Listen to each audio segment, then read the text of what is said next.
Welcome to the Deep Dive, a series on digital product and Agile. Hello. Today, we are going to be getting into something that I think is going to resonate with a lot of people who work in product, tech, or, well, really any modern organization. I think so, yeah. We're calling this episode Dismantling the Healthy Team Illusion. It's a provocative title, isn't it? It really is. But it captures a very specific and I think a very common phenomenon that we see out in the industry right now. It's that uncomfortable gap between what the metrics say and what the reality actually feels like on the ground. It really does. And we are basing this conversation on the works of author Matthew Coxall. And we'll probably just refer to him as Matt throughout this deep dive. Right. We've got a stack of his writing here that we are going to pull apart. Agile How-To. Succeed as a product owner. Agile How-To. Guide Agile teams through specialist expertise. And also how to navigate the Agile journey as a Scrum Master. And there's a really interesting article on the gap between accountability and authority as well. Yes, that one is key. And what connects all of these sources, is this central tension that Matt identifies. It's this idea of the healthy team illusion. Okay, let's break that down. What is it? Well, you look at a dashboard, right? The velocity charts are steady, maybe even ticking up slightly. The burn down chart is sloping nicely downwards. The stand-ups are happening every morning at 9:00 a.m. sharp. Everyone gives their update. Exactly. The JIRA tickets are moving from left to right across the board. On the surface, if you just look at the artifacts, visually, it looks perfect. It looks like a well-oiled machine. If you were a manager just looking at a spreadsheet or a PowerPoint summary, you'd be thrilled. You'd think, my team is performing. Give them a gold star. But Matt's core argument is that you can have all of those healthy metrics and still have a system that is fundamentally deeply broken. So the illusion is in the metrics themselves. The illusion is that the team is functioning well. But the actual organizational system, the environment surrounding that team, is preventing real value from being created. It's slowing down learning, and it's absolutely stifling any real decision-making. So it's the difference between doing Agile, like going through the motions, checking all the boxes for the ceremony. And actually being adaptable, being able to respond to change. That's the whole point, and that's what gets lost. And a big part of this deep dive is going to be about the role of the Scrum Master in fixing that. Yes. We're seeing a real shift in Matt's writing, a move away from the idea of the Scrum Master as just a team nanny. Or a ceremony facilitator. Or the person who just schedules meetings and buys the donuts for the retro. That's, the entry-level caricature of the role. Right. That's the critical shift he's pointing to. Yeah. If you think your job is just to make sure the stand-up starts on time, you aren't seeing the whole board, you're not playing the real game. So where does the role need to go? The evolution Matt is pushing for is toward organizational system stewardship. Okay, that's a mouthful. Yeah. Stewardship. It is, but it's precise. It's about looking at the political, the structural, and the cultural constraints that make the team's life hard and then actually tackling those.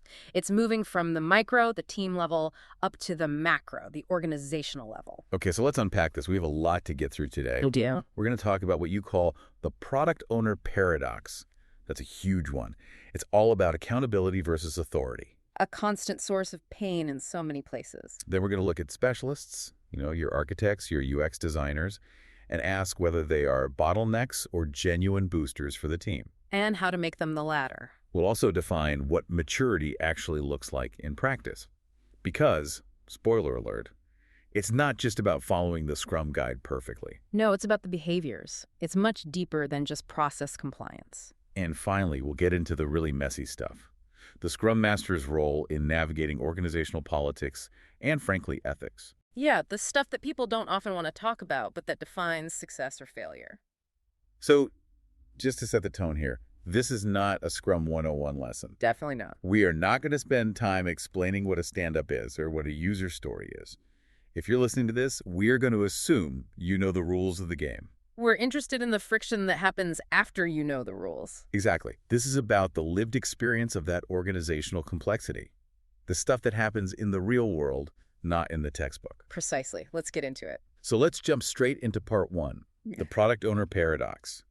I think this is where the healthy team illusion is often the most painful and the most visible if you know where to look. I agree. This is a classic systemic failure. You see it constantly in organizations, big and small. Matt has this diagnosis of the state of product ownership that I have to say really struck a chord with me. It starts with the job description, doesn't it?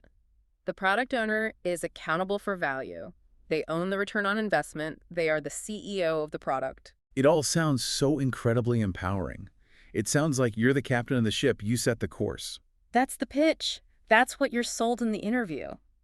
But Matt points out that in so many organizations, and this is especially true in large legacy companies trying to bolt on Agile, the accountability is assigned to the PO, but the authority to actually make meaningful decisions is retained somewhere else entirely. Somewhere higher up the food chain. Exactly. It's held in steering committees, in quarterly funding checkpoints, in these long, winding escalation paths that are usually labeled with a friendly word like alignment. Oh, I've definitely seen this. Yeah. The PO is technically in charge of the product backlog, but if they want to change the priority of a major feature, or, heaven forbid, actually drop a feature that's not working, All bets are off.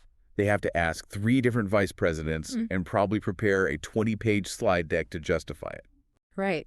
And Matt diagnoses the common complaint you hear from leadership in these environments. The executives will often say, our POs just aren't being decisive enough. They aren't showing leadership.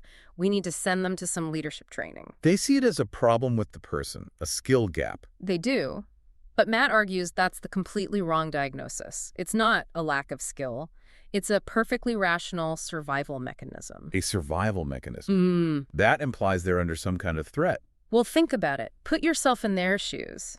If every single time you make a local decision, a decision that seems right for the product and the customer, it gets challenged, delayed, or even worse, reversed by a steering committee 3 weeks later. What do you learn from that? You learn that making a decision is risky. You learn that making a decision is dangerous. You learn that it causes rework for your team. You learn that sticking your neck out just gets chopped off. So what do? So you stop deciding. You stop deciding. And you start managing expectations. Matt describes this transformation perfectly. The PO role begins to devolve. It shrinks. It becomes something else. Ownership becomes coordination. Prioritization becomes facilitation. Your days are no longer spent on strategy and customer discovery.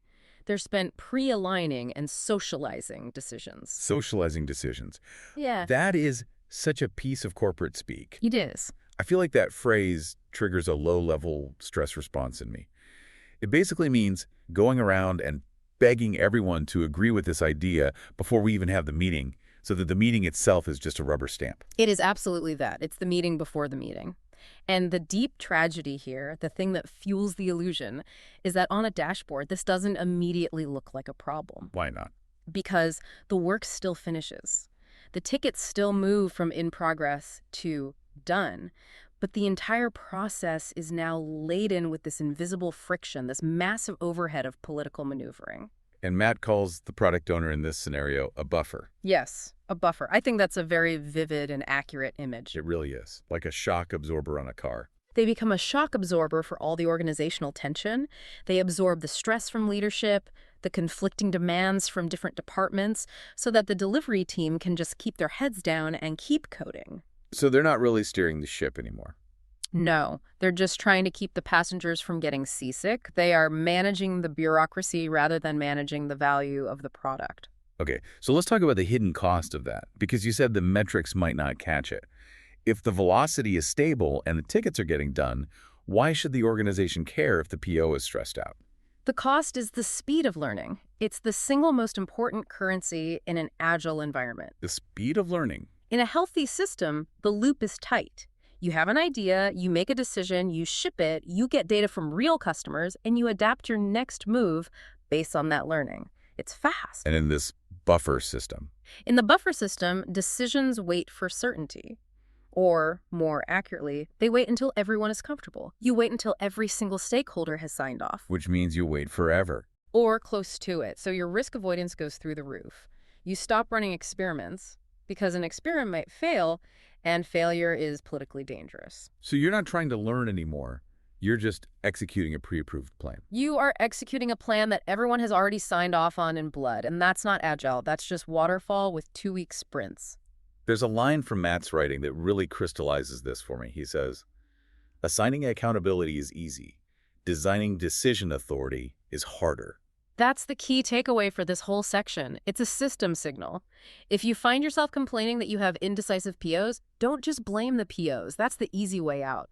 Look at your governance structure, look at your funding model, look at your committees. So what does a healthier system look like? In a healthier system, the boundaries are explicit. A product owner knows with absolute clarity which decisions they own outright, which ones they need to inform others about, and which ones genuinely need to be escalated.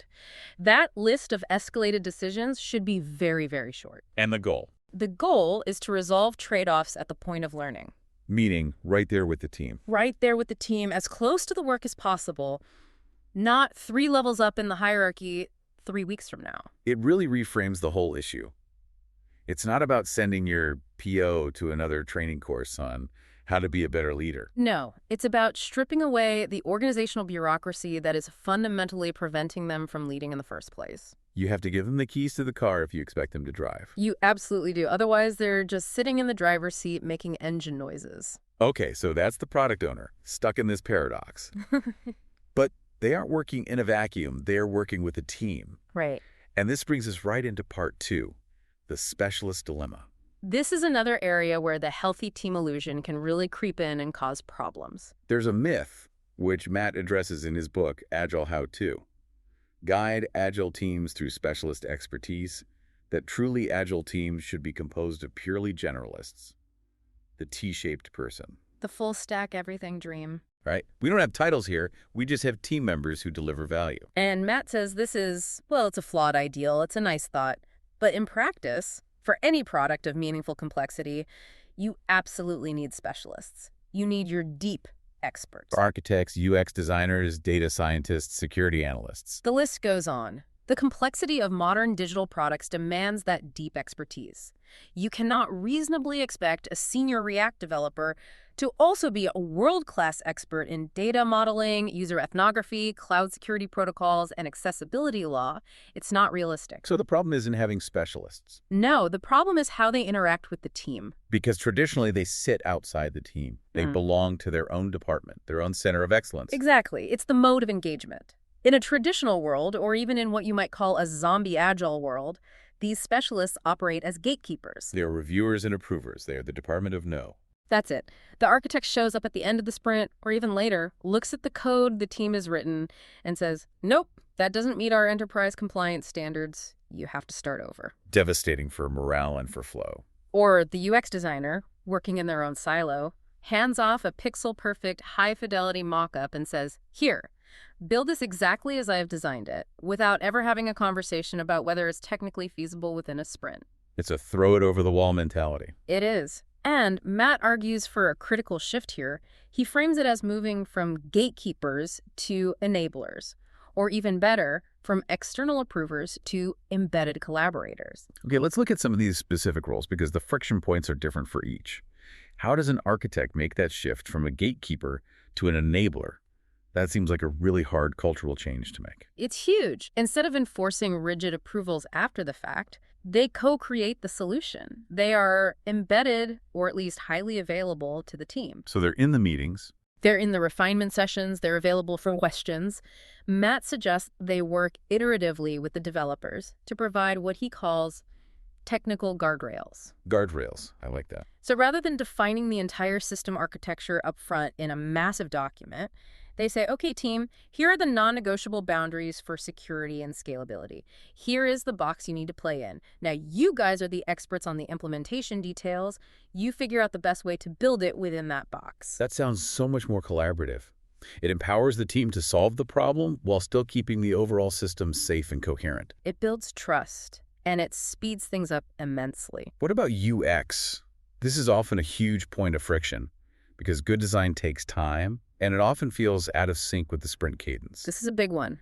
And Matt's very clear. UX cannot be a separate phase that happens 3 sprints ahead of development. Why not? That seems like a common pattern. The designers stay ahead so the devs always have work ready. Because that creates inventory. And in lean thinking, inventory is waste. You end up with these big piles of beautiful designs that might never get built, or by the time they're built, the assumptions behind them are already invalid. So what's the alternative?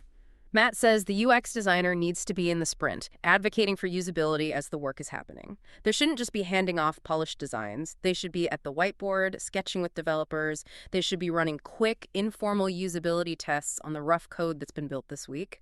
They iterate with the team. It's a much messier but more integrated way of working. It's less about creating perfect artifacts and more about creating a great user outcome. Let's talk about data scientists. That feels like a role that is very often stuck in a silo. The classic model is go ask the data team for a report, and maybe you'll get it in a few weeks. Right, and by the time you get that report, the sprint is over, and you've already had to make the decision based on a gut feeling or an opinion. So you're not data-driven. You're data after the fact. You're data-informed at best. Matt argues for embedding that capability directly. The data scientist on the team should be providing evidence for decision-making in near real time. They're setting up A/B tests, they're analyzing usage patterns from last week's release. They help the team replace assumptions with actual data. So they help the PO prioritize based on what users are actually doing, not just what we think they want. Precisely. It changes the whole quality of the conversation in backlog refinement. I also love the section on analysts, because I think the business analyst role sometimes gets a bad rap in Agile circles. People think, oh, we don't need specs anymore. We have user stories. But someone still needs to wrangle the ambiguity, right? A user story is a promise of a conversation, but you still need to have the conversation and capture the details. Exactly. So Matt reframes the analyst not as someone who writes massive specification documents, but as someone who refines high-level business objectives into actionable, testable backlog items alongside the team. They are the bridge between the big why and the granular what. Now, to manage all these specialists and their interactions, Matt introduces some concepts from lean thinking. He talks specifically about value stream mapping and WIP limits. Why is that so important for specialists? Because specialists, by their nature, can easily become bottlenecks. The one person who knows the thing. Exactly. If you have one security architect supporting 5 different teams, that person's time is a constraint on the entire system. Value stream mapping is a tool that allows you to visualize the flow of work from idea to delivery and, crucially, to see where it stops. To see the cues. To see the waiting. Are we consistently waiting 3 days for an architecture sign-off? Is work piling up waiting for a UX review? That's waste. That's a signal that the design of your system is flawed. You're not working as a team, you're working in a sequence of handoffs. And WIP limits, work in progress limits. How do they apply here? This is so critical. Matt warns about the very real danger of specialists starting too many things at once. We think being busy is being productive, but it's not. If a UX designer is busy working on features for next quarter, while the developers are currently blocked waiting for a design clarification for this sprint, you have a major misalignment. Everyone looks busy, everyone is typing, but nothing is flowing to the customer. It's local optimization at the expense of global flow. Perfectly put. A WIP limit forces you to finish what you started. It forces the specialist to stay engaged with the team's current work rather than running off to the next shiny object. There's this balance Matt talks about that I found really, really helpful. He makes a distinction between process agility and technical agility. Yes, this is a fascinating and very useful distinction. What's the difference? So, process agility is how fast you can change your mind. It's about updating the backlog, pivoting the product strategy based on new information, and having your ceremonies run smoothly. And technical agility. Technical agility is how sustainable your system is. It's about the quality of your code base. Is it clean? Is your architecture scalable? Can you actually deploy changes quickly and safely with a high degree of automation? And the trap, he says, is when these two things get out of sync. That is the trap.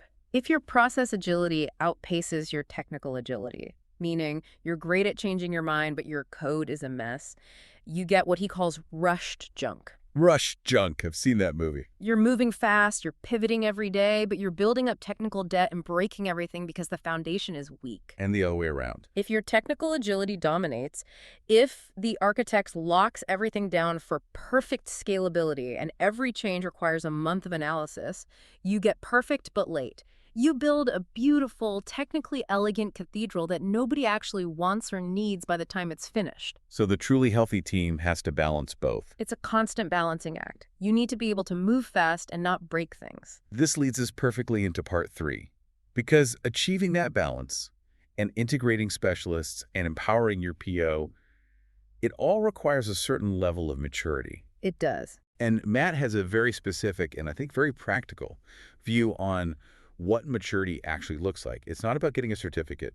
It's about observable behaviors. No, and this is where we get into the real behavioral nuances. In Agile How-To, he contrasts how immature versus mature teams handle the core Scrum events.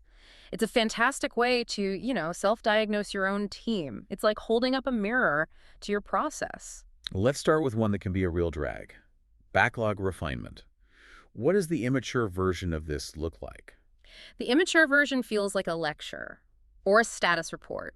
The PO stands at the front of the room or, shares their screen on the Zoom call and just reads user stories to the team.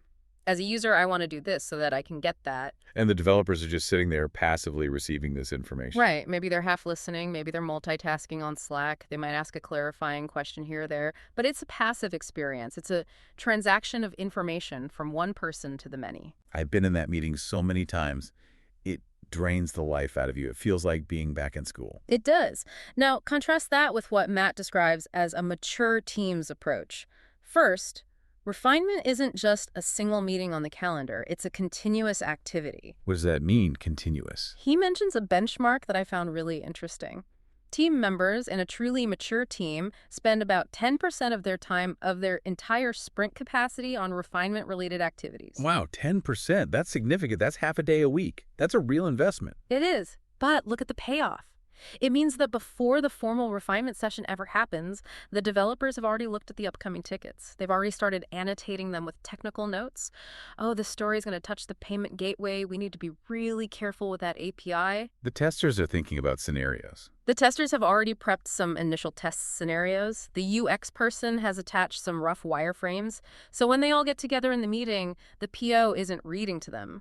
The team is telling the PO what they've discovered. So the PO's role shifts. The PO is there for consulting and for strategy, for clarifying the why, but the team is driving the conversation about the what and the how. That sounds vastly more efficient and more engaging. It turns the meeting from a briefing into a genuine working session. It changes the power dynamic entirely. It makes the team true partners in crafting the solution, not just a factory that takes orders. Okay, let's move to sprint planning. This is usually where the rubber meets the road for the next couple of weeks. What's the immature version here? In an immature team, the PO essentially creates the plan and hands it to the team. Here are the 10 stories I've decided we are doing. They add up to our average velocity. Do you have any questions? No. Great. Go. It's an active assignment. In an immature team. In a mature team, the team leads the planning session. The PO sets the context with a clear sprint goal, the outcome we're trying to achieve, and then the team negotiates the scope. They pull the work. And there's a crucial detail Matt emphasizes here. He says planning isn't just about selecting tasks from a list. No, it's about designing the work for the first few days of the sprint. Designing the work. What does that mean practically? It means they don't just say, we'll do ticket A, B, and C. They take ticket A and they immediately break it down into the first few subtasks. They figure out who might pair on what. They identify dependencies. The goal is that when they walk out of that planning meeting, they can hit the ground running immediately. That makes so much sense. It stops that day one drift where everyone spends all of Monday morning just trying to figure out what to actually do and where to start. Exactly. It moves from being an administrative exercise to an operational planning session. Okay, and then we have retrospectives. This is supposed to be the engine of continuous improvement. It's supposed to be. In immature retros, the conversation is often very surface level. We didn't meet our commitment, or the JIRA workflow is a bit clunky, or the meeting room was too cold. And the PO or Scrum Master is often actively leading or guiding the conversation, trying to pull ideas out of people. Yes. And in the mature version, the conversation is about strategic improvements to their system of work. The team owns the process completely. They are diagnosing their own constraints and designing their own experiments to fix them. So what is the PO's role in a mature retrospective? The PO's role changes significantly. They are there primarily to provide context on the value that was delivered. Here's what stakeholders said about the release. Here's some new customer feedback we got. They bring the outside world in, but the team owns the improvement of their own internal machine. They are the mechanics tweaking their own engine. There's a specific scenario Matt uses that I think is a brilliant litmus test for maturity. He calls it the bad story scenario. Ah, yes, this is a great one. This is a real moment of truth. It's that moment in a meeting when a developer turns to the PO and says, "These stories are unclear, we don't understand what you're asking for." It's a moment of potential conflict. And the immediate defensive reaction from an immature PO would be, well, you should have asked more questions. It's perfectly clear to me. Right, that's the ego-driven response. That's the immature response. So what does a mature PO do? The mature PO response, according to Matt, is to listen without any defensiveness, to get curious. You clarify the pain point. Is it that the acceptance criteria are missing? Is the business context unclear? Is there a technical unknown that's making it hard to understand? You treat it as a system problem, not a people problem. Exactly. And then you co-create a solution. You ask the team, what would make this clearer for you next time? Would a different template help? Should we do some pre-refinement sessions on complex topics? You don't blame the team for not understanding. You take full responsibility for the clarity of the transmission. It seems like the common theme running through all of these examples is a fundamental shift from command and control to collaboration and autonomy. That's it, exactly. Which brings us to the person who is supposed to be the catalyst for all of this change, the Scrum Master. Part 4. The Scrum Master as organizational steward. This feels like a massive evolution from the common perception of the Scrum Master as just a helpful person who brings the donuts and moves sticky notes around. Servant leadership is a term that gets thrown around a lot, and it gets misunderstood. People often think it just means being nice or, doing the grunt work so the developers don't have to. The team's personal assistant. Right. But Matt completely redefines it in his book, How to Navigate the Agile Journey as a Scrum Master. He argues that true servant leadership is strategic. It's about consciously and deliberately creating an environment that enables the team to become high-performing, not just keeping them comfortable. So how do you do that? Where do you start? It starts with psychological safety. He references Amy Edmondson's work here, which is foundational. The Scrum Master must be the one who models vulnerability first. What does that look like? It means the Scrum Master has to be able to say in front of the team, hey, you know what? I messed up the scheduling for the sprint review, and that caused confusion. That's on me, and here's what I'll do differently next time. By doing that, you give permission for others to be imperfect. You create a no-blame culture. Exactly. Matt gives a great example where a technical experiment fails. Maybe the team tries a new database structure and it just doesn't work out. In a low-safety environment, that's a failure to be hidden. In a high-safety one, it's celebrated as valuable learning. But that reaction doesn't happen by accident. The Scrum Master has to actively engineer that response. They have to protect the team from the organization's natural and often punitive instinct to blame someone. But it's not just about what happens inside the team bubble, right? Yeah. The steward part of the title implies looking outward. This is the biggest leap. This is what he calls the political layer. Matt argues that a great Scrum Master isn't there to shield the team from reality. You can't just build a wall around the team and say, leave us alone, we're agile. That's not sustainable. No. Your job is to manage the interaction with reality. You have to navigate the stakeholders. You have to learn to play the organizational game so that you can eventually change the rules of the game. And Matt offers some very specific, practical tools for doing this. He talks about the RSEI matrix and stakeholder personas. Yes, these are tools for creating clarity. Let's go back to the PO who has accountability without authority. A savvy Scrum Master can facilitate the creation of a RSEI matrix responsible, accountable, consulted, informed for product decisions. How does that help? It makes the invisible visible. You sit down with the stakeholders and you map it out. Okay, we all agree the PO is accountable for this decision, but who needs to be consulted? If that C list has 20 names on it, the Scrum Master can then take that artifact to leadership and say, this is why we are slow. This is not a team problem. It's a governance problem. We have too many cooks in the kitchen. It turns a feeling of frustration into objective data. Exactly. It depersonalizes the conflict. And stakeholder personas are just brilliant. We spend all this time creating personas for our users, but we often treat our internal stakeholders as a monolithic, annoying blob. Matt gives the example of Alex, the marketing director. Tell me about Alex. So Alex needs high-level visuals and cares about launch dates and market impact. Alex does not care about JIRA tickets or story points or burn-down charts. If you keep sending Alex detailed JIRA reports, Alex is going to get frustrated and feel out of the loop, and that's when they start micromanaging. Because you're not speaking their language. You're not. The mature Scrum Master realizes this and thinks, okay, for the Alex persona, we need a simple visual roadmap view, not a backlog view. You tailor the communication to the persona's needs. That's so smart. It shifts the frame from Alex is being difficult to we are failing to communicate effectively with Alex. Precisely. And this ability to manage stakeholders leads directly into the ethical dilemmas that Scrum Masters face. Matt doesn't shy away from this at all. The most common one is the fight between speed versus quality. Oh, the classic. A senior stakeholder comes to you on a Thursday and says, I don't care what state it's in, we absolutely must have this released by Friday for the big trade show. What do? As a Scrum Master, your Agile principles are screaming no, but the political reality is screaming yes. If you just say, no, that's not Agile, you get labeled as a blocker, as not a team player. But if you say yes, you compromise your professional ethics and you ship a buggy product that hurts customers and demoralizes your team. It's a lose-lose situation. So Matt suggests a third path, radical transparency. You don't just say no. You invite that stakeholder to an emergency review with the team. You put the current build up on the screen. You say, here are the 5 major bugs we know about. Here is the risk profile for each one. If we release this tomorrow, there is a 70% chance we will corrupt user data.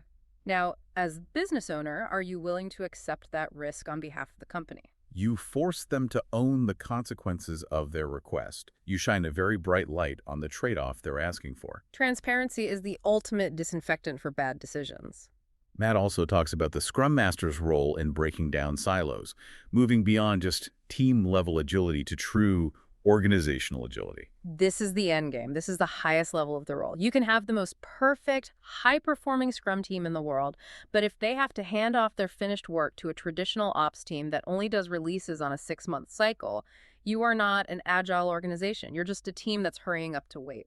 So the Scrum Master has to look beyond your own team's boundaries. They have to facilitate that cross-department alignment. They need to be inviting people from operations and marketing and legal into the sprint reviews. They need to be helping leaders from different silos talk to each other. It sounds like the Scrum Master role, when it's done right, is almost like being an internal management consultant focused on organizational design. It absolutely is. It's about being a change agent. It's about coaching the entire system, including leadership, to shift from that old mindset of command and control to a true mindset of servant leadership at every level. It's a very big job. So let's try to bring this all together now. Part 5, dismantling the illusion. Right. If we connect all these dots, we can see why this healthy team illusion is so common and so persistent. It's because most organizations focus on the easy stuff. The visible stuff. The visible stuff. We focus on the ceremonies because they're easy to measure. We can see if a stand-up happens at 9 a.m. We can create a dashboard that shows if a velocity chart is going up or down. It's tangible. But we ignore the hard stuff, the invisible stuff. We completely ignore the organizational constraints that are actually throttling the team. So a team looks healthy on a chart because they consistently finish their sprints, but are they really healthy if their product owner has to spend 3 weeks socializing every minor decision because they have no real authority? That's what we talked about in part 1. No, of course not. That's a system in gridlock. Are they healthy if the enterprise architect acts as a gatekeeper and blocks the flow of work until the very last day of the sprint, causing chaos and corner cutting? That was part 2. No. And are they really a healthy, self-organizing team if their Scrum Master is acting like a team secretary and isn't challenging the organizational culture of fear that prevents the team from taking any risks or admitting any mistakes? That's what we just covered in part 4. It really highlights that agility isn't a team sport. It's an organizational sport. The whole company has to play. It is. And the journey Matt lays out is that evolution from doing Agile, just following the rules in the book, to truly being Agile, which is a mindset of adaptability, customer centricity, and relentless continuous improvement. And the Scrum Master's ultimate goal, paradoxically, is to what? Make themselves unnecessary. That's the highest aspiration. To help the team and eventually the whole organization become so mature and self-sustaining that they don't need that dedicated stewardship anymore. It's a powerful reframing of the whole situation. It stopped you from just looking at the Jira board and thinking, everything's fine. Well, the house is slowly burning down around you. Laughs. That's a vivid image, but yes, it's an accurate one. So let's wrap this deep dive up. We've gone on a journey from the disempowered product owner through the dilemma of the embedded specialist to what a mature team actually looks like And finally, to the role of the strategic Scrum Master. And the so what here is absolutely vital. Why does any of this matter? It matters because if you don't actively work to dismantle this illusion, you end up with zombie agile. Zombie Agile. You're just moving through the motions. You have the soul-crushing overhead of agile, all the meetings, all the roles, all the tickets. Without any of the actual benefits, you don't get the speed, you don't get the innovation, and you don't get the learning. And nobody wants that. That is truly the worst of both worlds. It's the absolute worst. So I want to leave our listener with a final thought to chew on. We talked a lot today about safety, decision safety for the PO, psychological safety for the team. So here is a question to take back to your own organization and just mull over. Okay. If you look at your organization today, where have you created safety processes? Things like steering committees, architectural review boards, endless sign-offs that are actually just fear of decision-making in disguise. That is the question. And what is the real hidden cost of that safety on your actual ability to innovate and to learn? Heavy stuff, but very important stuff. Thank you for joining us on this deep dive into the work of Matthew Coxall. A pleasure to explore these complex systems with you. We'll catch you on the next deep dive.